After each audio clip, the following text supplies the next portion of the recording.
Okay, hello everyone. So what we'll do today is we'll start talking about compounds that contain more than one chiral center. So we'll specifically talk about stereoisomers that result when a compound has more than one chiral center. So we'll start off simple and we'll look at a few examples to see what kind of stereoisomeric relationships evolve when you have more than one chiral center in a molecule. Okay, so let's say we have a molecule. We have a compound or a molecule which has a chlorine atom on one of the carbon atoms, and there's a bromine on another carbon atom.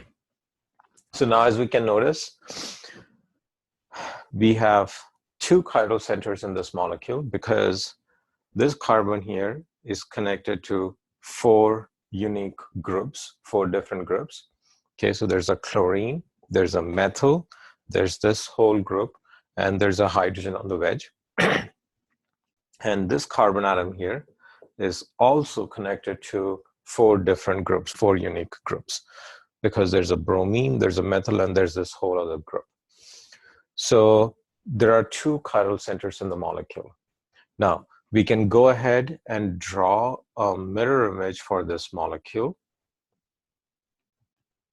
We can go ahead and draw a mirror image for this molecule. So that would be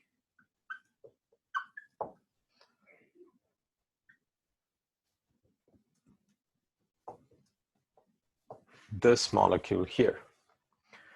Now again, this molecule, so the mirror image that we've drawn, okay, on the right, this is non-superimposable on the original molecule. Now again, you could try taking it out of the plane of the whiteboard and flipping it over, but then notice that the carbon chain would line up, but the chlorine, which is on a wedge right now, once you take it and flip it, would go inside the plane of the board. It would end up on a dash, and the same with the bromine. So there's going to be no overlap. There's no superimposability. So these molecules would be enantiomers of each other. So this is an enantiomer of this molecule. Now, you would be doing questions, problems where you have to establish relationships between chiral molecules, and I would say the best way to do it is to assign configurations, okay? So to establish relationships, to establish stereoisomeric relationships, the best way, the most foolproof way, as long as you do it right, okay, as long as you do it right, the most foolproof way to do it is to assign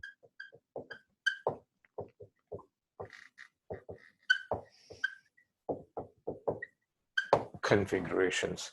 That's the best way to assign stereoisomeric relationships. So we'll look at it in this video, and from prior knowledge, what you would have noticed is, as you practiced on enantiomers, you must have seen that when one of the enantiomers is of the R configuration, the other enantiomer ends up being the S configuration. So that means they're never the same. You can, if two molecules are both R configuration, then they're identical as long as the molecular formula and everything else is the same. That means the connectivity and everything else is the same. You know, so two molecules, if they are the R configuration, then they have to be identical molecules. They cannot be enantiomers of each other. When a molecule has an enantiomer, then the molecule and the enantiomer have to be of opposite configurations. So one would be R, the other would be S, or one is S, the other would is A. Okay, and we'll try to verify that here. So we'll use this example to verify it. So now if I had to assign configurations to these chiral centers, on the first chiral center here, we have the chiral center. So if I assign configurations, this chlorine would be 1. And on the carbon here, the chiral carbon, we have a carbon here, we have a carbon here, but then notice how this carbon is connected to a bromine, whereas this carbon is only connected to 3 hydrogens. So that would make this 2. This should be 3. And then the lowest priority group is the hydrogen, which is on a dash. Okay, so that's 4. So in going from 1 to 2 to 3, we move counterclockwise. That means, sorry, we move clockwise. This is clockwise rotation. So that would make this an R stereocenter or a R chiral center. The configuration of that chiral center is R. And you can do the same thing for the other chiral center here. So for that chiral center, the bromine is now 1. And again, as you work through it, you would notice that this is 2 and the methyl group is 3. The lowest priority group, hydrogen, the lowest priority group, which is a hydrogen, is on the dash.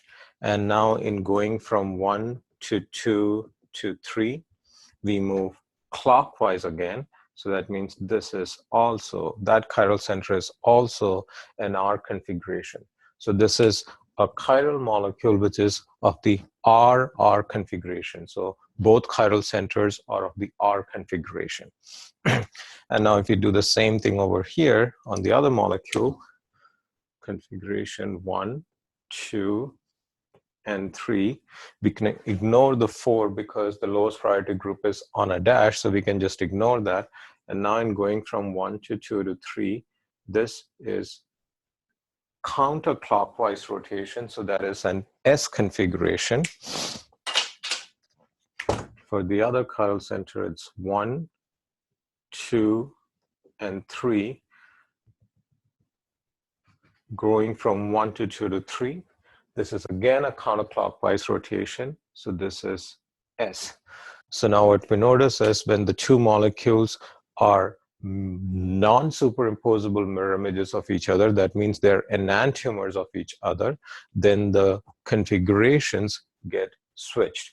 So each, and the important thing to notice here is the configuration on each chiral center gets switched. So the first chiral center is R, in the left-hand side enantiomer, and on the right-hand side enantiomer, that chiral center is S.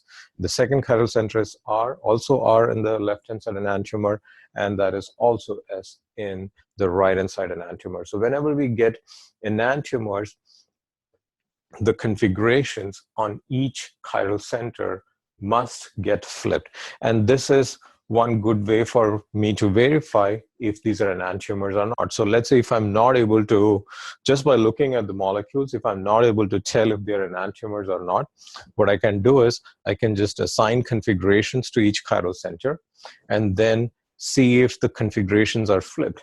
And if the configurations are flipped for each chiral center, then that means the molecules are enantiomers of each other. So what we were trying to say here is to establish stereoisomeric relationships, you can assign configuration, okay? And if configuration is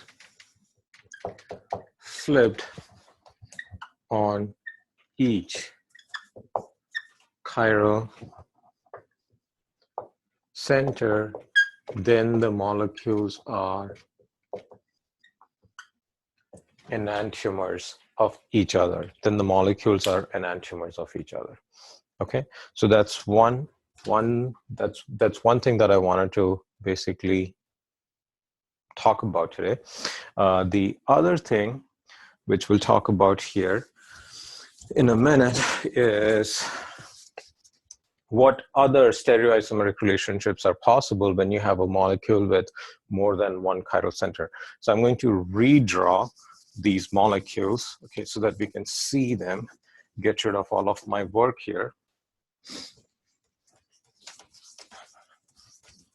And I think I will get rid of that mirror plane. We don't need anything. Okay, so I'm going to redraw these molecules and look at those again. So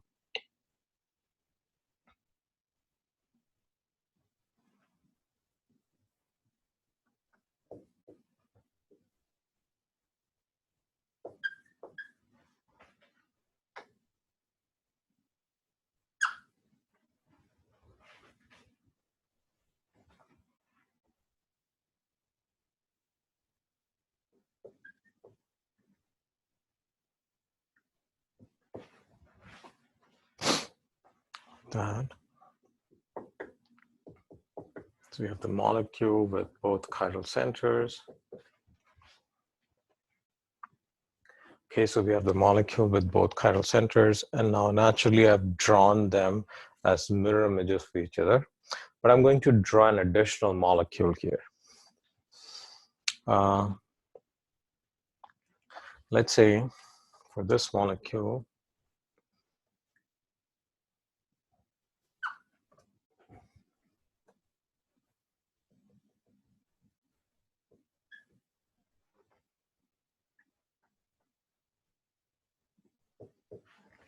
that. Let's see if I draw this molecule now. And I'll kind of walk you through the relationship between the two molecules, or how this new structure that I've drawn, the compound that I've drawn, is related to this initial compound here. So if you look at the first structure that we had, these are enantiomers of each other because they are basically mirror images of each other. But for the second compound that I've drawn here, okay, for the second compound that I've drawn, the chlorine, overall it looks like this molecule is a mirror image of that other molecule. It seems like that. But notice that the chlorine in the first molecule, or the parent molecule that we're using here, was on a wedge, and the chlorine is on a wedge in the new structure that we've drawn. But the bromine, the stereochemistry of the bromine is flipped now. The bromine was on a wedge, and the bromine here is on a dash.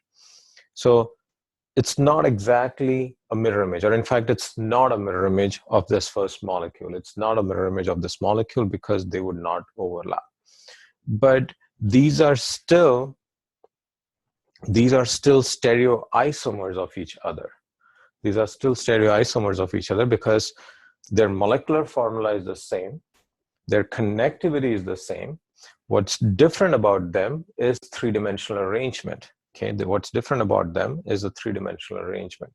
So these are still stereoisomers of each other. So molecules like this, okay, or what we can say is stereoisomers that are not. So key here is stereoisomers. So what we're trying to say here is they have the same molecular formula, they have the same connectivity, but what's different about them is three-dimensional arrangement. So stereoisomers that are not mirror images of each other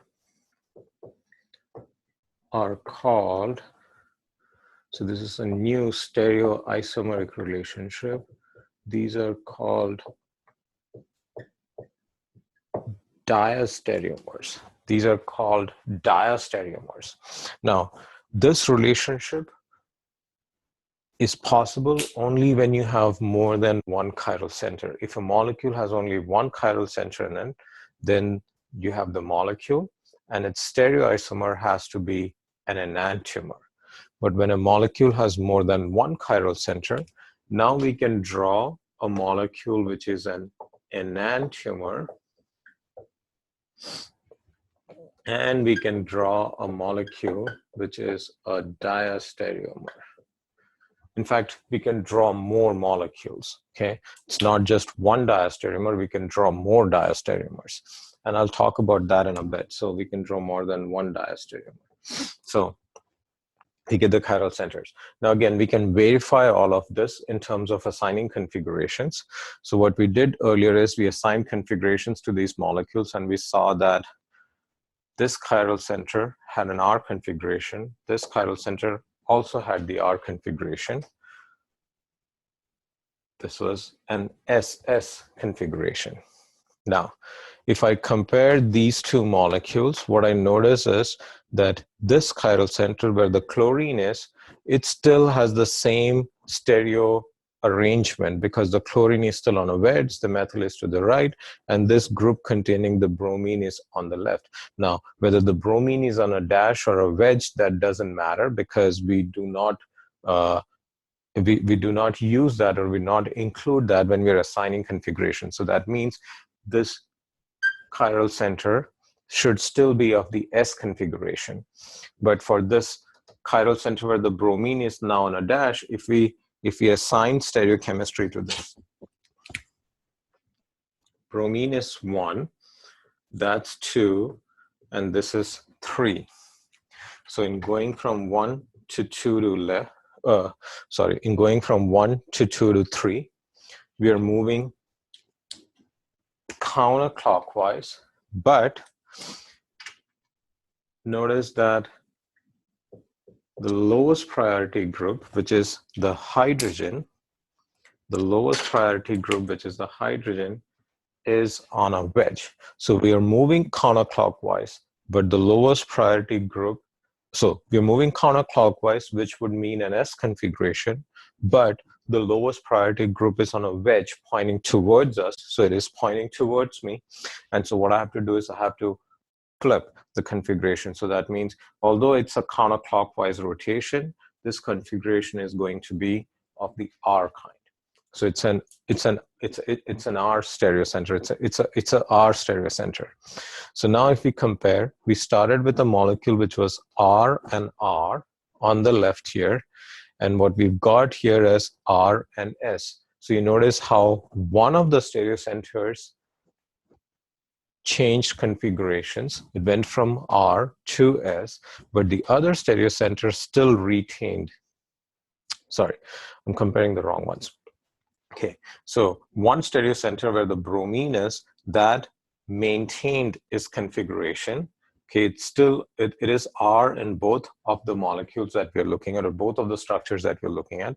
But the stereocenter where the chlorine is attached, it went from R to S, or the other way around. So the stereocenter with the chlorine has flipped configurations, but the configuration of the other stereocenter is retained. So we call it inversion and retention. In fact, those are the terms that we use. When the configurations change, we call it inverted.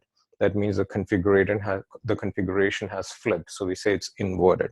But if the configuration remains the same, like here, we say then the configuration is retained. Okay, so this is RNS. So that's something that you might want to keep in mind. So whenever you get diastereomers, the best way to identify, or an easy way to identify diastereomers, is to assign configurations. And after you assign configurations, what you look for is what is the stereoisomeric relationship? Like, did all the configurations get inverted? If they're not, then it's not an enantiomer. If some got inverted and others got retained, then it's a diastereomer. Okay, if some are inverted, others are retained, then it's a diastereomer. Okay, so that was just an introduction to diastereomers. So what we'll do is we'll look at a few more examples on diastereomers. Okay, so how do we work with diastereomers? So let's take another example, and then we'll use that example to explain this concept. Okay, so let's start with one of the examples, like an example that's similar to one in the textbook. So maybe because I think in the textbook they use cyclohexane systems to explain these diastereomeric relationships. In fact, I'm going to draw a bigger cyclohexane. I think I need to use this board more efficiently. Okay, so let's say we have a cyclohexane. And I'm just going to randomly add some groups to this cyclohexane. For simplicity, I think I'm going to keep simple groups because I'm trying to explain the concept here. So I'm still going to keep this chlorine group on the cyclohexane. And then let's say there is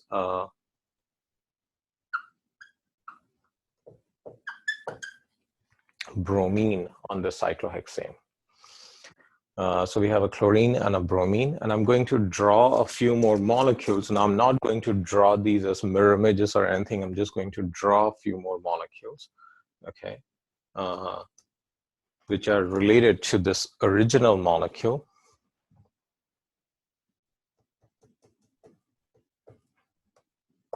And I'll show you how we can use this assigning configurations to predict the relationship between these molecules.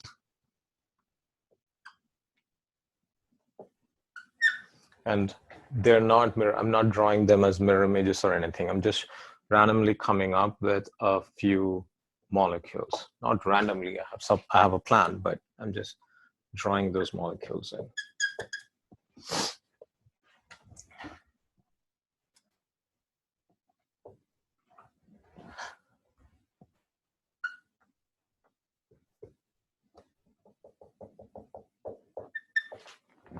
Okay. So just to walk you through, if you look at the 4 structures that I have on the board here, I have the first structure here. Okay, let's call this structure 1. This is structure 2, structure 3, and structure 4. The first structure is a cyclohexane where there is a chloro group on. Now, if I were to number these again, I think I will start over here. So I'll say this is carbon 1, 2, and 3. So we have a bromo group on carbon number 1 and chloro group on carbon number 3. And both of them are cis to each other. They're both on wedge bonds. In structure 2, I have a bromo and chloro on carbons 1 and 3 respectively, but now they are cis, but they are on dash bonds. And in the third structure, I have the chloro and bromo trans to each other, where the bromo is on a wedge and the chloro is on a dash. And structure 4, I have both trans to each other, the chloro and the bromo groups trans to each other, the chloro on the wedge this time and the bromo on the dash. And I have no clue what the stereoisomeric relationship between these molecules are. You know, how are they related to each other? And I want to assign some relationships to these structures. So how do I go about this?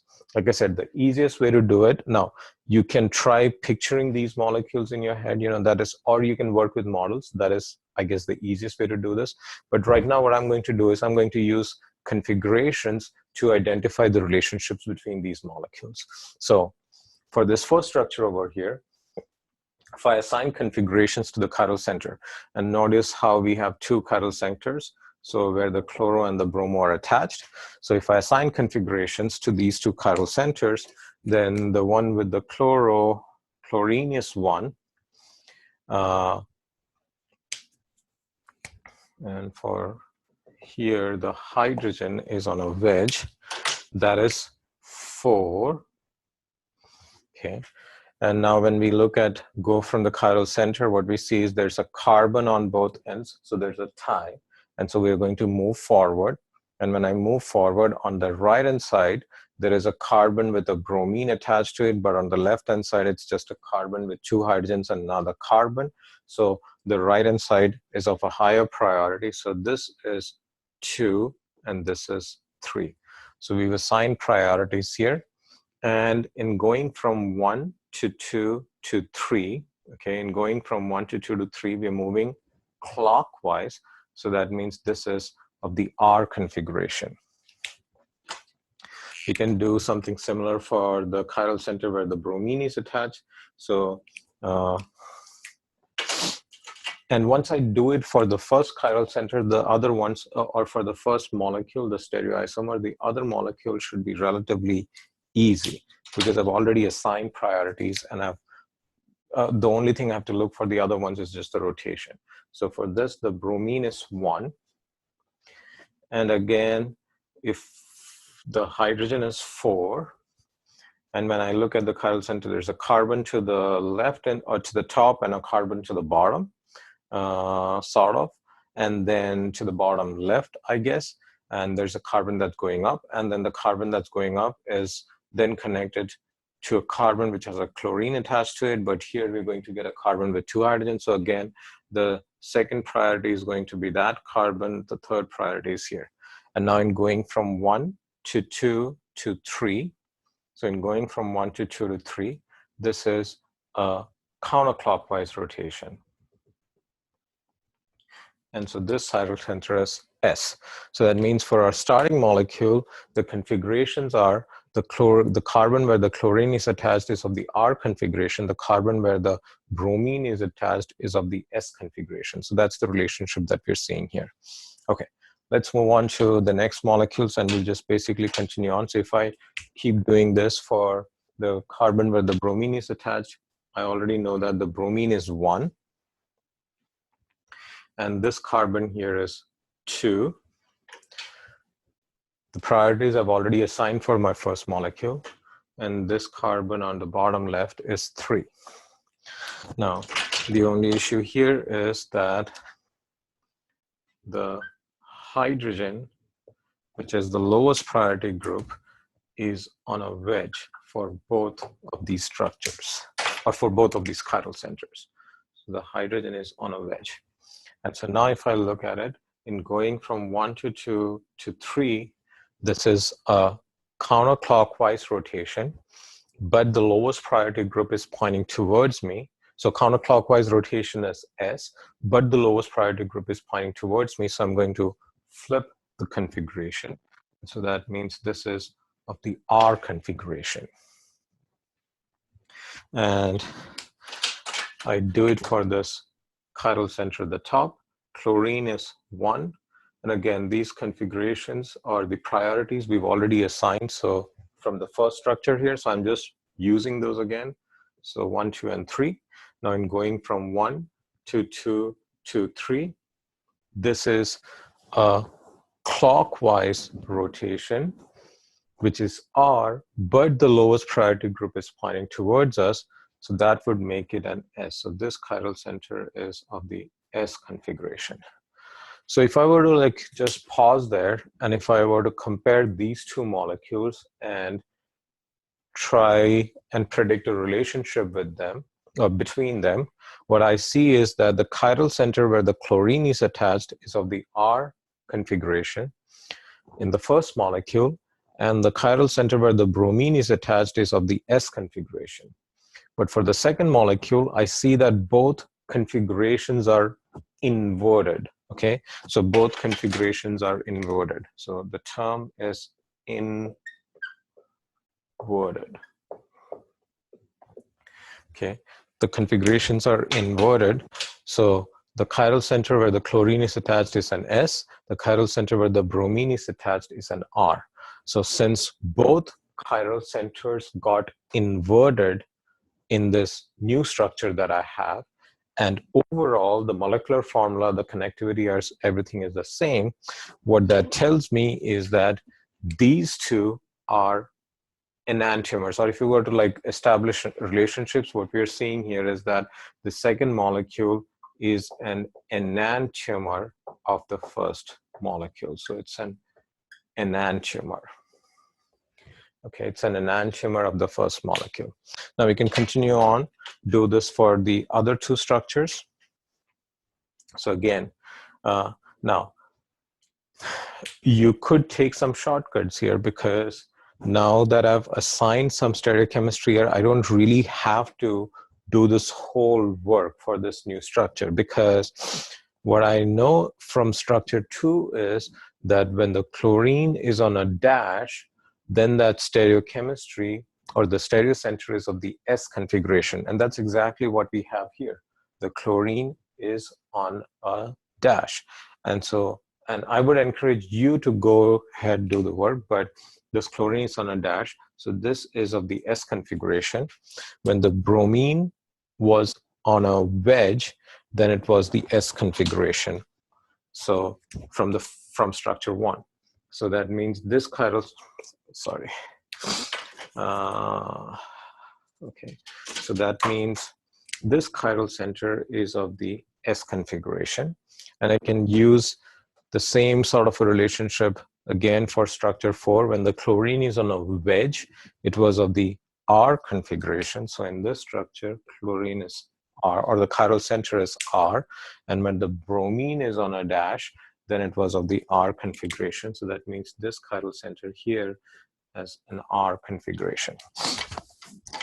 Okay, so now if I were to compare structure 3 to structure 1, what I see is the configuration is retained. Okay, so the word is retained. The configuration is retained.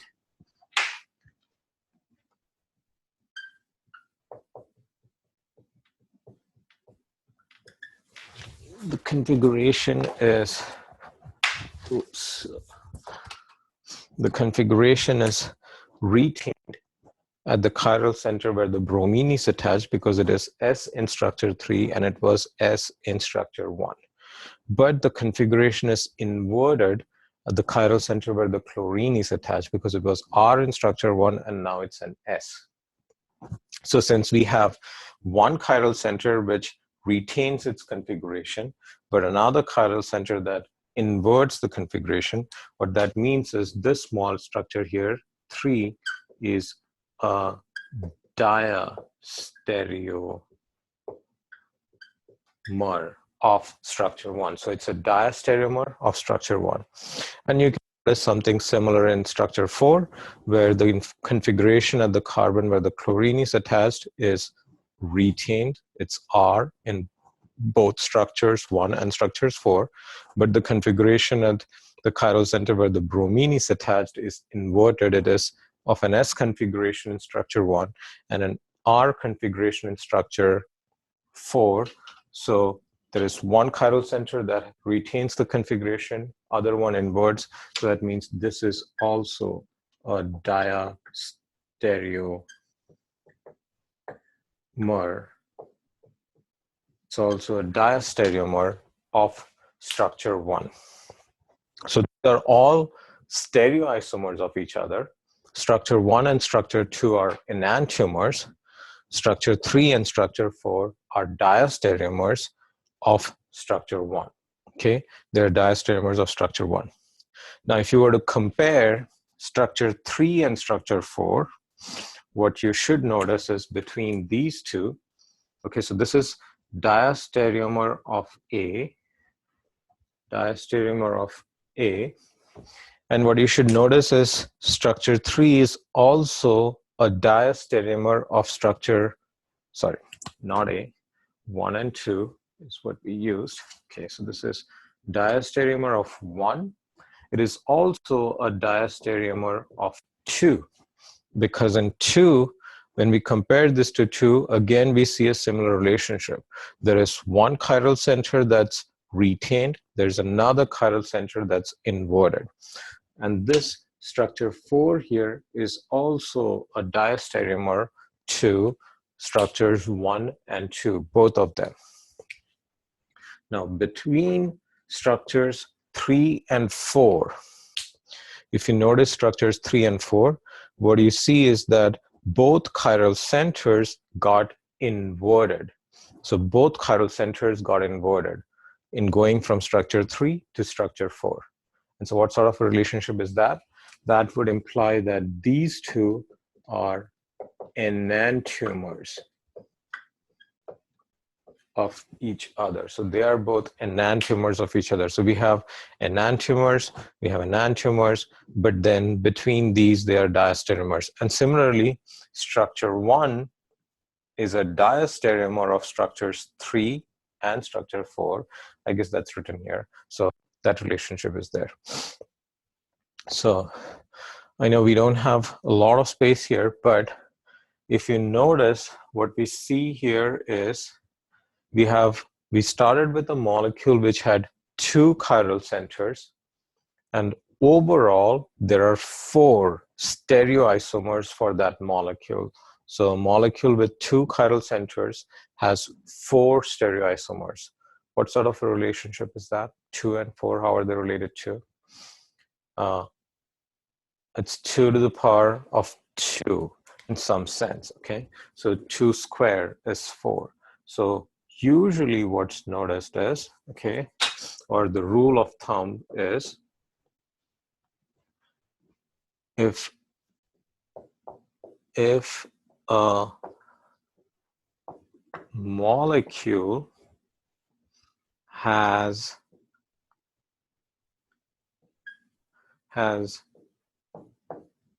n number of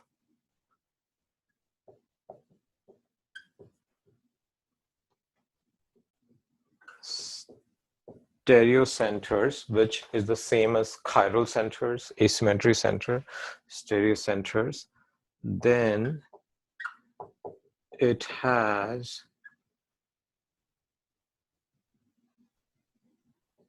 2 to the power n 2 to the power n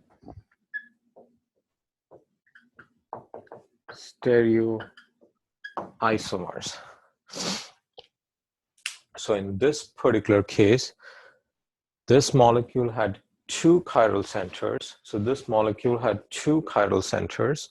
So n is 2.